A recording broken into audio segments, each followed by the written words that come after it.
आज आपण snacks recipe बनवून घेणार आहोत। त्यासाठी इथे मी बटाटा आणि गाजर उकडवून घेतलेले आहे। यामध्ये हळद, तिखट, मीठ, गरम मसाला, आमचूर पावडर घालून घ्यायची आहे आणि यामध्ये आपल्याला बारीक चिरलेली कोथिंबीर घालून घ्यायची, छान असं मॅश करून घ्यायचे आहे। हाताने व्यवस्थित मिक्स करून घेतल्यानंतर यामध्ये आपल्याला अर्धा चमचा आलं, लसूण, कोथिंबीर, हिरवी मिरचीची पेस्ट घालून घेतलेली आहे। थोडासा बारीक चिरलेला पालक देखील घालून घ्यायचा आहे। मिश्रण छान असं व्यवस्थित मिक्स करून घ्यायचं आहे।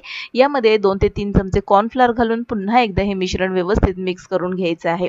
आता मिक्स झालेलं हे जे मिश्रण आहे त्याचे आपल्याला लहान आकाराचा गोळा काढून घ्यायचा आहे आणि चपटा करून यामध्ये आपल्याला चीज भरून घ्यायचं आहे। तर इथे मी मोझरेला चीज घेतलेला आहे।